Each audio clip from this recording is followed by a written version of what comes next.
Hey guys, welcome to the second video on the creative finance playlist. Guys, the last video we made was about seller finance. Specifically, if you haven't watched it, make sure you do so. This is the series to teach you how to buy properties without ever using none of your own money, no credit, no pay stubs. When I say no money, I mean none of your own money. It's impossible to buy real estate without using any money. So I mean none of your own money. You can use other people's money, and we call that OPM. Today, specifically on this second video, guys, we're gonna talk about the baddest strategy when it comes to creative finance, and it's this strategy called subject to.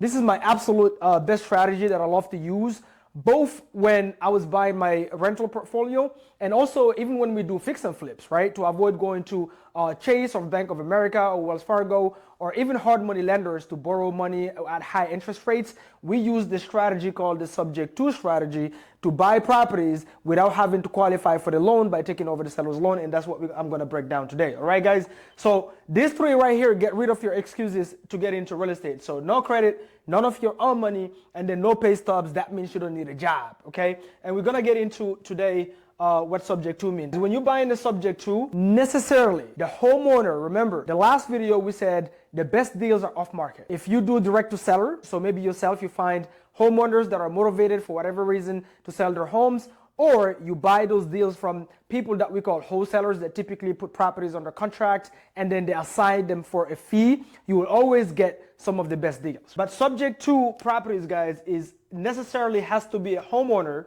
who have a property and they have a loan on it. Right? Have to have a loan for subject to apply. That means the owe Wells Fargo some money. Let's say John right here that sold me the property on Louis Avenue. Okay, so John owed about $268,000 on the property. And his lender, he had a VA loan on this home. And he had just bought this property 2 years ago, the first time that I talked to John. John's motivation to sell this home that he only owned 2 years, so it's a brand new property, doesn't need any renovations, fully furnished. The only reason he was selling it is because the military asked John to move from Maryland to ATL, to Atlanta. Right? They ask him to move, so he doesn't have a choice because he's in the military, he's in active duty, right? So John is like, man, I've lived in this house for 2 years, hoping that I was going to spend the rest of my life here. That's the reason why I bought it, or at least the next 7 years, and now I have to move. Not only that, the military was giving him only 2 weeks to move to Georgia. So that means, number one, he's motivated because he has to move, he has no choice.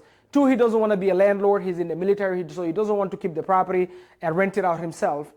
3, there's speed. He needs somebody that can close this super fast. John owes $268,000. Why is that relevant? Number one, like I said, subject to, guys, is when you buy a home subject to the existing loan. That's what that means. So subject to the existing loan. That's why it's called subject to. This transaction is probably older than the United States itself, right? I have an attorney who has been doing real estate since the 70s maybe, right? He was telling me that back then people used to call it something else, but creative finance strategies, guys, you can look it up. It's been done since the United States has been created. It actually comes from England. I learned that story from my attorney, Michael Gross, right? So he owed $268,000. He's looking to sell it. On the last video, we explained how if you're selling a home as a homeowner, you have expenses that are attached to it.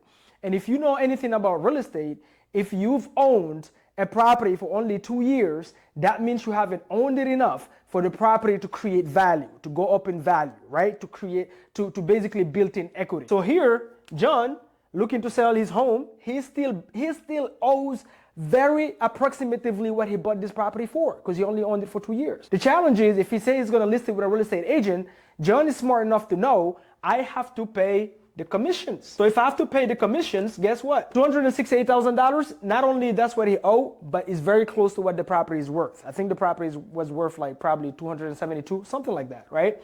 So he doesn't have a lot of equity, right? The equity typically, guys, is the difference between what the homeowner owes on the property and what they can sell it for. And then the true equity is really the net that they're gonna walk away with after the payoff everything they owe on the property. Here, John don't have anything. 268, the property is still barely worth that. He can only list it for max 272.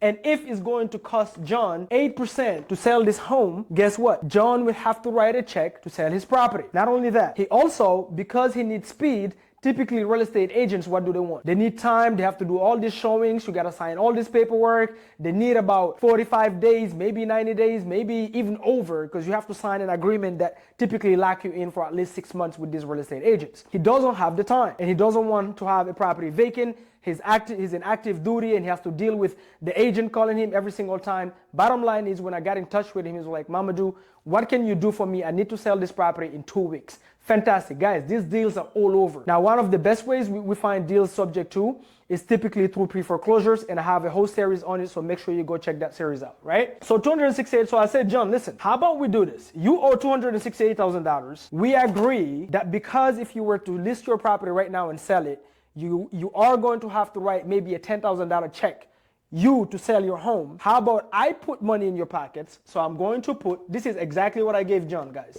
And I literally, if you guys go on nusitribe.com, you guys will see John giving a testimonial to me when he sold me the property. I literally gave him $5,000. So I said, John, here's what we're going to do. I am going to buy the property as an investment. I'm not interested in living in it. I'm an investor. But what we're going to do is, instead of you having to write a check to sell your home, me, Mamadou, I'm going to write a check to you. I'm going to give you $5,000 only if you are willing to leave the $268,000 that you currently have in place, that you already qualified for, right? You're a veteran, you're a military active duty, so you're already qualified for it. I went through the whole process. There is no sense of me walking into a bank, qualifying for a loan just to pay off another loan. It doesn't make any sense. The only people that are making money in this scenario is the bank.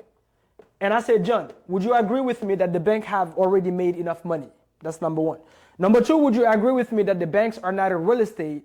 They're in the lending business. So this bank really, what do they want? They want this loan to stay in place as many years as possible for them to make their money on the interest. If you bought the home at $268,000, guarantee by the time you pay off that loan, which on average every loan is like 30 years, you have paid for this home for at least $700,000.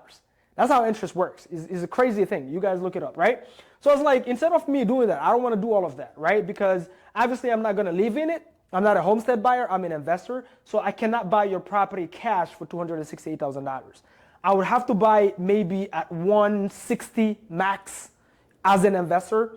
And obviously that doesn't work because you owe $268,000. So I was like, okay, instead of doing all this, instead of giving more money to the bank, so what we're going to do is you're going to leave this debt, this loan here that you already qualified for, you're going to leave it on your name. It's going to stay in place. So we're not going to pay it off. We're not going to pay it off, right? I am going to take it over subject to, and I will be responsible for making the monthly payments. I think at the time his monthly payment was like $1,200, something like that, right? Maybe $1,100, not sure, but it was really low, right? And his interest rate was like 3%. Think about it, guys. Right now, what is the interest rates currently in 2024? 7%. The only way for you to buy in any market, down, up, middle, doesn't matter, to buy properties at great rates is to buy properties subject to, where you don't have to qualify for the loan, you just take over their loan, right? So the loan is going to stay on your name. I am going to take over the responsibility of the monthly payments. I am going to make these payments on your behalf. What is the benefit for John here? Every single month when I pay the $1,200 on time, who gets the credit? Who gets the benefit? He gets the benefit because the loan is still on whose name? On his name. I am just responsible for making the monthly payments. And yes, guys, this is a legal transaction. You can Google it. You can Google it. Just Google subject to real estate transactions. Okay? So that means when you buy a home, there is 2 documents involved. You have the document of the debt that he owed to Wells Fargo right here. Right? So Wells Fargo is not on the title. Wells Fargo have what we call a debt recorded on the property as a lien. And then the other document, the second document, is the title, which is the ownership of the property. That's on John's name. So you can buy a real estate, transfer title in somebody else's name, and leave the debt in place. Those 2 documents are not the same. People confuse it a lot. Okay? So I said, John, I'll give you $5,000 if you just let me keep making the payments on your behalf. You leave this loan on your name so I don't have to qualify for it. That allows me to buy the property basically over retail, because here you're not paying any commissions, and I'm buying it for actually over retail because $268,000 I'm giving also John in his pockets for moving expenses. This is exactly what I gave John, guys, $5,000. I gave him $5,000 on Lewis Avenue, Linticombe Heights, Maryland. $5,000 to buy a brand new property that I still own today. And that property now is worth over $300,000, way over 330, right? So $5,000, John, this is for moving expense. Not only for moving expense, but for your trouble, for leaving the loan in place. And then you can use this money, obviously, to pack and the U-Haul and all these things.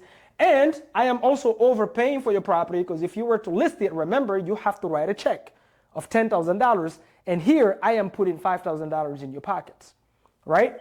And he was like, Mamadou, why would I do that? I said, exactly for the reason that I just explained. If you were to list it, you're going to have to write a check to sell the home.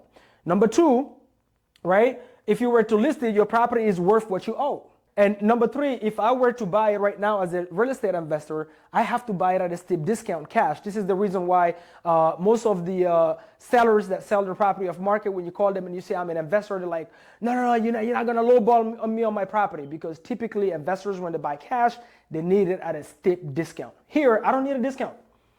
What is the benefit for me as the real estate investor? Now, the benefit for John is that he can sell it fast. Why? Because I'm not walking into Wells Fargo or I'm not walking into VA to qualify for this loan. It's just staying in place so I can close faster. Two, I'm not coming up with a lot of cash, right? Just $5,000. Remember on the first video, guys, we said we use OPM. This $5,000 didn't come out of my pocket. I went and borrowed it, OPM. I borrowed it from what we call a private lender. So that private lender gave me $10,000, which is $5,000 to go to John, and then the remaining was to pay the closing costs. So I'm zero money out of pocket because I borrowed it from somebody. So the benefit for me, guys, is I don't have to qualify for it. The benefit for him, it can go fast. He doesn't have to write a check. He just got money to sell his home. And then another benefit for me, guys, guess what else I get, right? I am getting a brand new property that the monthly payments is $1,200 per month, okay? Now, you may ask yourself, why wouldn't John just keep this property and rent it himself? Why would he do this? Number one, the golden rule in real estate, guys, is never put your head in the seller's head. John is not you, nor is any other seller. Most people don't want to deal with tenants and toilet leaks and having to own a property. They have their 9-to-5s, they have their family dynamics, they have things they love to enjoy, they love to travel, they don't want to deal with the real estate. They're not you. So don't put your head in their head. John don't want to be a landlord. That's the reason why. And so with that being said, $1,200, what am I going to do with this property, guys? I'm not going to live in it. Typically, when we buy a property, we either looking to fix and flip it as investors. So if it needs renovation, we put renovation in it, and then we sell it for a profit on the market. If it doesn't need any renovation, we keep it as buy and holds, and we do things like traditional rentals, we do midterms, we rent it by the room, whatever the exit strategy is, but we keep it for basically cash flow for the long term to create generational wealth. And that was my strategy with this one because it's a brand new property. So what I did is I went online and looked up, okay, Mamadou, how much can I rent this property for? And guess what I found, guys? I could rent this property up to $1,600 as a traditional rental. As a traditional rental, I could rent this property for $1,600. How much is Johnny's monthly payments every month that I just took over? $1,200. So the difference between $1,200 and $1,600 is $400. That means I am cash flowing on this property gross. Gross is before all my expenses. $400 per month. Even though I ended up not keeping it as a traditional rental, I did a whole nother strategy that gave me way more cash flow that I'm not going to talk about on this video because that's not what the video is about, right? So guys, and also you might be wondering, what is the risk for John as a seller? And that's exactly what he asked me because John, mind you guys, this guy was a highly educated individual. He's up there in terms of his ranks at the military. He's managing, I think at the time he told me like 30 or 50 people underneath him that he's managing. Not only that, he's super financially savvy. He's a guy that invests in stocks and all these things, right? So when he asked me, he was like, okay, this is all sounds good. I'm not writing a check to sell my home, okay? I'm not writing a check to sell my home. You're buying it. You're just taking over the debt. You're taking over my responsibility, so I no longer have to think about this monthly payment. You are putting money in my pocket instead of me having to write a check. But Mamadou, what about if your company goes out of business or you no longer have money or the tenants stop paying and you cannot pay and this loan is still on my name? Obviously, it's my credit that is on the line. What happens then? That's a huge risk. And he's absolutely right. I said, well, John, here's the thing. Number one, I'm not coming in with absolutely zero money. Even though the money is not mine, I am giving you something up front. Now, it varies, guys. Every single deal we've done, there is deals where we gave the seller $10,000 before we took over the loan subject to. There is deals that we've done where we gave $75,000 depending on the value of the home and everything going on. There's deals that we've done we gave $30,000. It always varies. But the bottom line is we have skin in the game because we're bringing some cash to the table and give you, right? That's number one.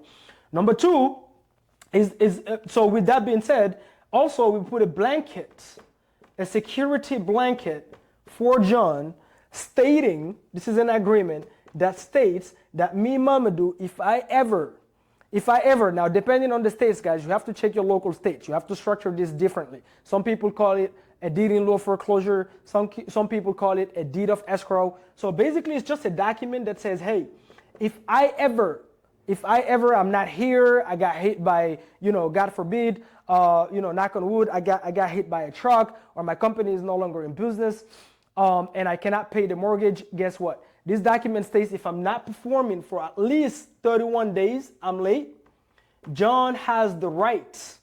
This document, guys, deed in lieu of foreclosure or deed of escrow stays in escrow, stays with the attorney. And the language says that if I default for over 31 days, John can actually call in and say, hey, I want my house back, right? I want to enforce the deed in lieu of foreclosure or the deed of escrow, like in Maryland they call it the deed of escrow. I want to get the home back. So he's basically gonna refill my shoes and just keep making the payments that he was already making before. Keep the $5,000 that I gave him. Keep all the benefits that I made along the way. Let's say I've been paying the property for a whole year, right? And he get the house back, he can rent it, right? He can flip it, he can resell it, whatever the case may be. So that's the number one thing. So there's not really a huge risk outside of the seller, which I educated him on. You want to make sure when you're selling your home this way, you are selling it to a credible investor, somebody that has experience. Not only somebody that has experience, but somebody also that have excess cash, right? That have excess cash, meaning if they don't have excess cash, that means if one tenant stop paying, they may not be able to keep up with the mortgage anymore. Maybe a tenant stop paying, which happened to me on some of my properties. Not that we stopped paying, but I'm saying the tenant stopped paying for 3 months, 6 months. Like we just have a tenant in Snellville, Georgia that get out. It's been 6 months he hasn't paid. But we've been able, because we're still in business, we're still wholesaling properties, we're still bringing cash in, we're being able to keep up with the mortgage payments, right? So I just told him, you just want to make sure you do this with an investor that is not only credible, but they also put a security blanket, a security document in place that states if they're in default for X amount of time. Remember, off market, when you get in these deals, we're negotiating with the seller directly. So whatever you guys negotiate goes. If John had said, Mamadou, if I do this and I sell it to you this way, I want us to add in the contract that every time you come to Georgia, you have to come see me and clean my car, okay? And I agree to that and I sign it, guys, I have to do it. So when you're talking to sellers direct, this is why you want to get your deals off market, direct to seller, because you can negotiate whatever you want. Whatever you guys agree and write it on paper, that's legal, right? So we wrote this and said, hey, if I miss 31 days, he can get his house back right away. John is my best testimonial ever. It's been 2 years up to now when I'm buying a property subject to. All I'm going to tell the seller, if they're skeptic about it, I'll tell them, hey, call John. Call John and ask him how I bought his property, how we kept the payments, him about the legalities. Call him and ask him about how you can still go out and qualify for a new loan, even though you left this loan right here on your name. You can still, I'm not going to get into all those explanations, but the bottom line is, guys, is all about the structure. It's all about how you structure it. So a homeowner is selling you their property subject to by letting you take over the responsibility of the monthly payments and them keeping that loan on their name. You transfer title, so I own the property. John no longer owns the property. The only thing that is still on John's name on this house is the loan. Is the loan, that's it. So even if anything happens to John today, God forbid, let's say he passed away, he's no longer with us on earth. His wife cannot go ahead and add this property on her probate. Why? Because it's no longer the property, I own it. The only thing on his name is the loan and the security blanket we put in place to protect him in case my company defaults. And that's really about it, guys. So every single time you're dealing with sellers that sell properties this way, guys, typically the things they're gonna ask you in terms of them being afraid to do this is, hey, Number one, what happens if you default? Number two is, how about if later on, maybe down the line, 1 year, 2 years, I want to go out and buy a new property. How can I qualify for a new loan? Guys, we've done this on conventional loans, VA loans, FHA loans, you name it. How can I go out and qualify for a new loan if in 1, 2, 3, 5 years, I want to buy a new home and get a loan? They absolutely can. It depends how you structure it, depending on the kind of loan that they have, which I have a bunch of videos on my other creative finance series where I'm explaining exactly how you can structure that. You can also listen to my calls where I'm talking to sellers and pitching creative finance and overcoming these objections. Literally overcoming them. The sellers is asking me on the phone. I might put in the comments one of them. I'm gonna pin it. One of the calls where the seller is asking me all these questions. What happens if you default? What happens if you're no longer here? How am I gonna qualify for a new loan? All of it addressed. Is all about understanding how you structure it and the paperwork. It's all about the paperwork when it comes to creative finance, guys. Now, if you do this strategy, mind you, guys, did I need any money here? No, I didn't, because I went and borrowed it from a private lender. Did I need any of my own credit? No, I didn't, because John left the $268,000 on his name. I just took over the monthly payments, right? Did I need any credentials, any license? No. But did I need to learn how to pitch this creative finance strategy? Did I have to learn how to explain this properly to John? Did I have to build my credibility up or partner up with somebody if I'm new that has credibility already that can show John that, hey, we own properties, we do have experience? Yes, absolutely. Absolutely. It was not that easy. I might even post the call with John because I definitely still have it. I recorded that call. It was a fantastic call. So guys, you can buy the property. This is one of the baddest strategies. By the way, guys, when you take over this loan, 268, let's say hypothetically, this was a scenario where we've done it. We just sold one of our last flips here in Conyers. This is exactly how we've done it. Let's say this property was worth, let's say $400,000 and it only needs a little bit of work. I could have fixed and flip it. It really doesn't matter. Buying subject to is an acquisition strategy, guys. It's not an exit strategy. So I'm not going to exit, meaning I'm not going to sell my property. I mean, I can, but typically as an investor is my acquisition. The way I acquire and buy the property, I use this strategy called subject to. So guys, this is one of the baddest strategies, not only to buy rentals, but even fix and flips. And later on, I'm going to make a video about, should you do the BRRRR method or the SIR method?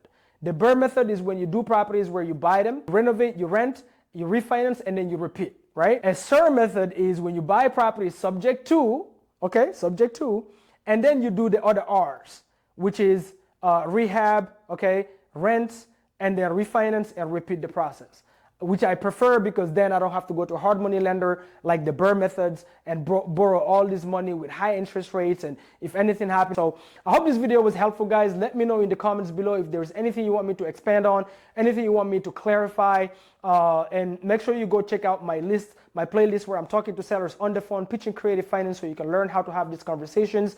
And obviously share the video if you got any value out of it so other people can benefit from it as well. Liking the video help the algorithm, guys. Don't be greedy with it if you're getting any value. And I'll see you guys on the next video. We're going to talk about what we call a hybrid deal. So make sure you look out for it. And until next time, guys, stay bold and be bold. Boom, boom, boom.